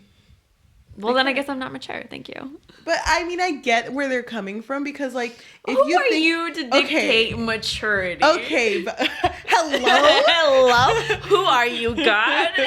No, I'm not coming for Jelly. I'm coming for the person who wrote it. But like, I get it. Also, because if you think about it, that point where Eiji saved Ash when he was all drugged up and couldn't see. He was so close to killing, and I feel like if he had hung out in America with Ash more often, he would have killed. But he was leaving to Japan. No, but if he had stayed. But he wasn't going to. No, but okay, but if he did. But he did it though. But if he did, I feel like that relationship wouldn't have worked. And even with Ash leaving to Japan, things are gonna follow him because that's just the life he had. He was like, it sucks, but it's like not something you can just leave behind in a second. Yeah. You know, and it sucks because I did want them to end up together, and they. You're like flipping it now. Well, I know. I'm gonna pull up the film. No. Okay, I did want them to end up together. No, it was my sister. Remember, my sister who brought up the She's whole. not here. She's not here. I did want them to end up together, but I understand that it couldn't be. And because it's more of a tragedy than a romance. Yeah. No, I get it. Yeah. It fucking sucks. It does fucking suck. But the first time we filmed this, you told me that the name Banana Fish for the anime came from a story. I think it was actually inspired. Just inspired. Yeah, the inspired whole thing was inspired. So this was actually inspired by a short story called A Perfect Day for Banana Fish. And Dr. Meredith actually does mention it in the anime. But let me just tell you a little bit about this short story, okay? It's essentially about this man. His name is Seymour. Whatever. And he is attempting to return to normality after he is discharged from war. His wife and him are very distant. And even his mother-in-law accuses him of being erratic, even though he's mostly shown as antisocial. He doesn't really talk to the adults. Yeah. And the only time that he's ever at peace is when he's with a child. And these moments do have like those types of undertones. He's uncomfortable around adults, so we can only assume that he is trying to cling on to the innocence of children. Yeah. Because of the shit that he saw. So let me read this passage from the short story. Got this from Wiki. Thank you, Wikipedia. Shout out. Just kidding. Oh my god, please sponsor us. Okay, so. Brought to you by Wikipedia. It says Seymour places Sybil on a rubber raft and wades into the water, where he tells her the story of the tragic life of a banana fish. They gorge themselves on bananas, becomes too large to escape their feeding holes, and die. Sybil, unbothered. And she claims that she sees banana fish with like 6 other banana fish in its mouth.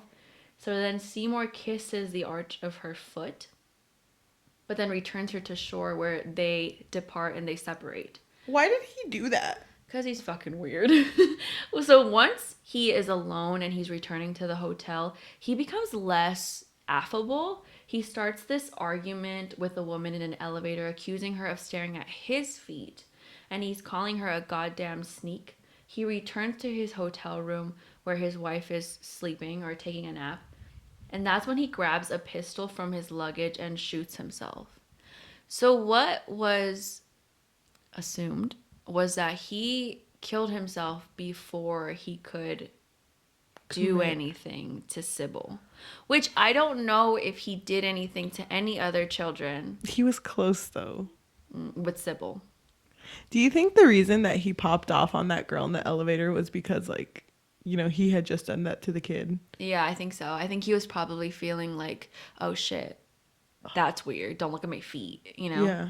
Oh, fuck. Because I feel like these types of people are erratic, Yeah. you know, because they're like probably feeling almost like, I know what I'm doing is wrong. And if anybody can even guess, I'll be fucked. Yeah. Oh my So- god. Why do you think they chose this story to name Banana Fish? I don't know. Well, I guess it's about sacrifice. I can't really say because I haven't read the entire short story. Yeah. But It's so disgusting, but I kind of want to read it. I don't want to read it. I want to read it to be angry. I don't want to read it to be angry. I'm good. Did I ever tell you about how in college I took a course where one of my professors used to always mention this one theorist, because in like my major it was all about theories. He always mentioned him. Oh, and I forget how it was brought up in conversation, but some guy in my class was like, damn, you must really like this theorist because he's like in every single thing we read. And then my professor was like, well, I like his theories, not the theorist. Like, you can separate someone from their work. Can you? Yeah, okay. I'm bringing this up only because it reminds me of the story, because that theorist would do tests on kids to kind of test like the psychology behind like the child development and stuff like that. Okay. And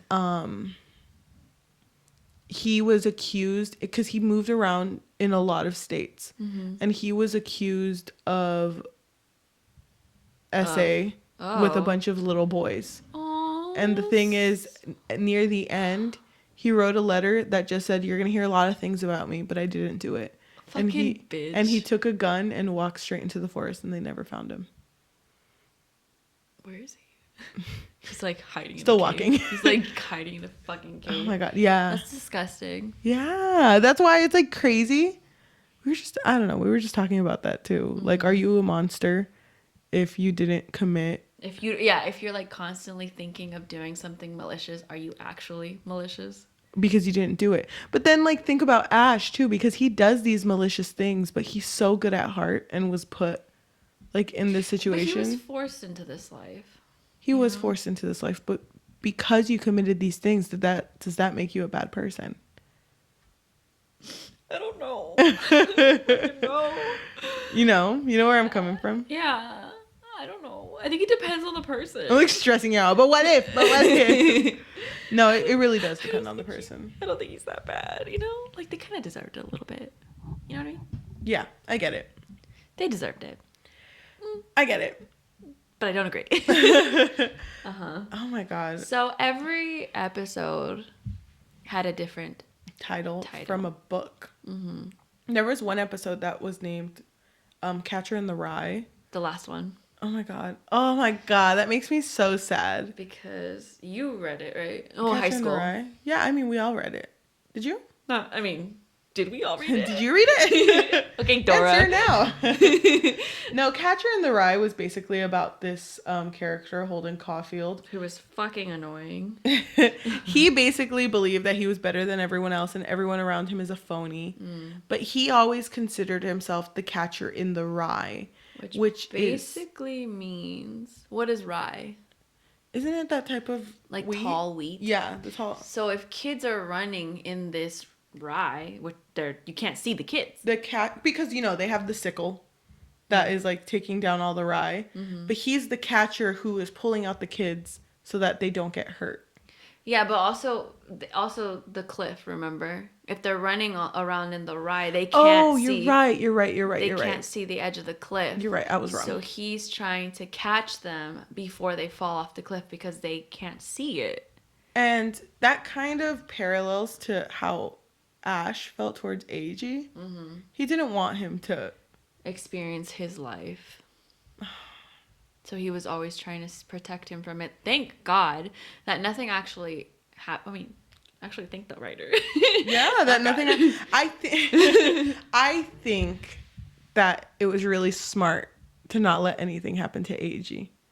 Because I feel like if he would have been R-worded by Papadino... In that one scene? Things would not have been the same for him ever again. No. He was able to keep his innocence. kind of. God. I mean, he still saw a lot of shit. Yeah, and it's traumatizing. Yeah. God, but I think we're done. Okay, so here are my overall thoughts of Banana Fish. Despite the contentious ending, I do want to say that this anime was life-changing for me. Because it had been a while since I Yeah. watched anime. And I don't think that I'll ever forget it, to be honest. I was so in love with the characters, well, the good ones. I was in love with the plot. I loved the love, even if it didn't progress in the way that I would have preferred, because it was more of a tragedy than a romance. I love both main characters. I thought they were developed in a very nice and realistic way. Yeah. Like I said, Ash was a badass, but you know, he would still A get baddie. a little baddie. Anyway, Ash was a baddie, and he was someone who desperately needed to protect Eiji because he didn't want him to experience Yeah. the life that he did. Yeah. Sad. Though the story was more of a tragedy, the fact that Ash was able to find love and keep his love alive makes me see it as a little bit of a romance. Yeah. Heartbreaking, but still a beautiful story. I give it a 5 out of 5. Damn. Dude, is this one of your top animes? Yes. Well, I haven't seen that many, so. Okay, but still the fact that it's able to be a top anime, Thank you. that slaps. That Okay. slaps. Thank you. I don't want to repeat what you said, but I feel the same way. Aww. I feel like I am also going to think about this anime a lot. I didn't think, remember the first time we filmed it, I was just kind of like, it's not one of my tops. Oh, Do you remember? that changed? I don't think it's one of my tops, but it's definitely a memorable anime because I constantly come back to it. It's your wallpaper. No, it is also. not. Don't expose It's me literally like that. your phone wallpaper, Oh my by God. the way. Oh my God. I don't watch anime often. I don't either. I don't. I used to, but I don't like some of the tropes that some animes follow. And I feel like this anime it's what I freaking vibe with. I love the story. I feel like it was very well told. The characters are very realistic. They're very, I was going to say relatable, but I'm not about to relate to any of these characters. But they are realistic because they're just human. Yeah. They make mistakes and it sucks the situation that they're put in. I wrote this a long time ago. Can I just read what I wrote? Okay. My issue is the fact that Ash died at the end. I understand that some may view this as a sacrifice that needed to happen, but all I need to say is this. When all LGBTQ lovers don't end up together, it is not that satisfying. However, because the story was strong, I will give this a 4.8 out of 5. Oh, I didn't talk about the ending. Mood. You didn't talk about how you feel about the ending? I didn't talk about how I feel about the Well, ending. okay, this is a good place to pick it up then because I wrote that a long time ago. And Yeah, because this was like the second thing that we filmed. When we were barely getting into making a podcast. Yeah, and it got corrupted, unfortunately. So we talked a lot about the ending. So how I felt about the ending initially, the first time I watched it, I thought it was a beautiful ending. And I still feel the same. But it sucks. No. I mean, like, the same of what I'm going to say. Okay. I thought it was a beautiful ending because I thought, oh, well, you know, Lao Yantai just showed us that no matter what, Ash is never going to be able to be freed from this lifestyle. And I thought that it was a good representation of, oh, there's always going to be somebody, right? But then the more that I thought about it, I didn't really like whatever message it was trying to give me. And we can all interpret it in different ways. Yeah. The way that I interpreted it, that was a weird word, but the way that I viewed it was sometimes you just need to give up. And while, yeah, sometimes you do need to give up, I didn't necessarily like how it was showing it because he literally, you know, final sleep, literally gave up. Yeah. Because like we said, he could have gotten help, but instead he chose to live his end by bleeding out and reading the rest of Eiji's letter. And it's not even just that I want them to end up together. It's that I want justice for Ash. Yeah. It's what I want for him. He didn't have to end up with Eiji. He literally could have just stayed wherever he wanted, and I would have been content. But I didn't like that since 8 years old, he was dealing with this fucking bullshit. Yeah. And then only for it to end up like, yeah, you saved this one character. But like, you don't know what's gonna happen. And I'm not just talking about Eiji. I'm talking about like the other friends that he made throughout this lovely journey. You don't know what's gonna happen with everybody else. How they're affected by this, and yeah. Exactly. So it's like, was this really that beautiful? I The just ending. feel like ending. this was written a long time ago. And there's that trope that no gay character ends up with each other. They always end up liking each other, but then they die at the end, and it's like, oh, it's so beautiful because their love was forbidden. Yeah. Oh, yeah, because it's like treated as forbidden love. I just don't like. That's how this feels like to me. It feels like their love was never gonna be. It's called bury your gays. Yeah. That's the trope. So whenever they have like queer representation, it's never like a normal love story. Not saying that this was a normal love story, because it's obviously fucking tragic. Yeah. With the action and mafia and all that fucking shit. But it always ends up with somebody either having to sacrifice themselves, somebody fucking dying, or for some whatever reason they just don't end up together. Yeah. I brought this up last time we filmed this. You didn't watch The Haunting of Bly Manor. No. Which that one was fucking good. And everybody loved it. But again, they don't end up together. And it sucks. It's like, you make this wonderful story. Yeah. Why does it never end like that? And at least But you know what, too? Mm-hmm. I used to listen to this podcast, and shout out. I know. Should I say it? I don't know if I should. I used to listen to this podcast. Okay. I'll tell you their social security numbers later. But I used to listen to this podcast where this straight man wrote gay characters. But the thing is, he wrote them fairly well for not being someone who is gay. They were a lesbian couple. They don't end up together at the end, and they died. And it was like, oh, but you know what? There were 2 colored flowers next to the tree. And that was enough. But the thing is, like, he did it without realizing it. It's so, like, ingrained in, like, freaking literature that this is how gay love is supposed to end. Yeah, but just because it's ingrained doesn't mean it's a good thing. No, it's not a good thing. Not at all. It just sucks. Because that's like saying, like, when, you know, like, usually, before, in horror movies, when the black character would always die first. That happened a lot. Doesn't mean it's okay. Yeah. Or at least... It sucks that now it's to the point where it's like it's kind of expected. Yeah. That it's not going to end well. Spice it up a little bit, you know? Mm-hmm. Have it actually see it to the end. I really like this story. Yeah. And we also said that we didn't really realize how often it happens in media where the gay characters never Can I mention something? Niles is not here with us today. No. But she really, really likes this story. And I don't remember if it was you or Niles who told me this. But Lee Yat-lung at one point was told by Singh, "You look like the type of person who is going to be assassinated soon." Do you remember that scene? It was like a really tiny scene. Because at the end of the story, Singh actually teams up with Lee Yat-lung. To make him a better person. Because Lee Yat-lung had a horrible upbringing. Yeah. We didn't really talk about it, but we did, but we didn't talk about his comparison to Ash and Blanca, because they all have similar upbringings, but they all ended up differently. Yeah, exactly. Did you know that Lee Yat-lung does get assassinated?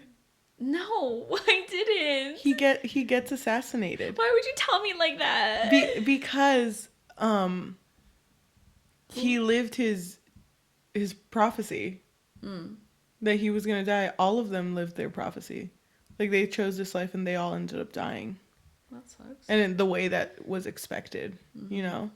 I don't know why I brought that up, but I was thinking about that recently, and it freaking sucks. Damn. I didn't even like Lee Yat-lung.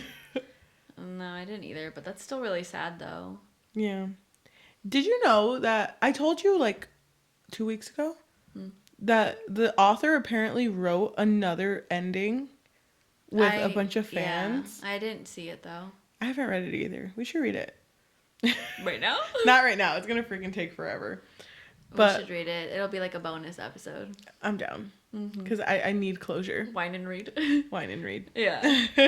Yeah, because this was definitely not closure at all. Oh my god, I feel drained. Like, I feel emotionally drained. Oh. I'm better now.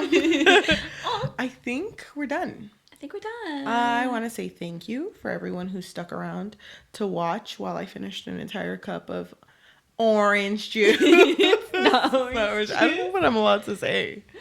Juice. Dude, it was strong. It was really strong. How are you not, like, dead? I'm good. I'm not. But anyway, thank you so much for joining us. Please, if you haven't already, subscribe to our YouTube channel, leave a comment, hit that notification bell. I still don't know the lingo. I don't know it. If you're watching us on YouTube. If you're watching But us if on you're YouTube. not, If you're don't hit it. listening to us through Spotify, Amazon Music, Apple Podcast. you're Just looking up at the sky, and every Tuesday when we Monday, Tuesday when we upload, you look at us like, spell with freaking airplanes in the air. The whole podcast. If you're watching that, please leave a review, because that actually does help promote us. The best promotion is by word of mouth. So please tell your friends, tell your grandma, tell your aunt. Don't tell your uncle. He does not want to listen to us. But you can tell everyone else. Thank you. Maybe your grandpa will, though. You can tell grandpa. You know which one. But okay, I think we're done. We should end with, we roll a dice. And if it lands on a positive number. I'm sorry. Sorry, positive. If it lands on an even number, we're going to read a positive review. Okay. If it lands on an odd number, we're going to read I already did. a negative review. And you know what? We're just going to let it just stay in here. We're not endorsing No. whatever this review says, okay? We're not Just let agreeing, it be. disagreeing. We're just Let it be. Go ahead. Exactly. We landed on a 4, by the way. So this is going to be just positive vibes. positive vibes only. All right, so this is a review from IMDb, and should I read they don't have names, they have usernames. Should I say their username? Yeah, say the username. Okay, well. Okay, so this is from Mana Brox Nice. with a Z. I really felt as if I was watching a Hollywood action / suspense series / movie. It was that good. It was. The plot was beyond perfect. The pace, the music, the characters, all perfect. The story moves in such a manner that it doesn't at all feel unrealistic. The faults in human nature is so well explored, or say exposed. There are certain things many will not be able to digest, but that's what makes this anime true in essence. It's portrayed well. That's nice. It portrayed well what it meant to. The only thing that I found funny is the animation. At times, Ash and some other characters' faces would seem to be so funny looking, but that flaw can be so easily ignored. I would give it a perfect 10 if not for that single flaw. Thank you so much for watching. Wait, hold on. Wait, are we not done? Is it not done? I was just gonna say they gave it a 9 out of 10. Hello. Thank you so much for watching. We will see you next week. Bye. Bye.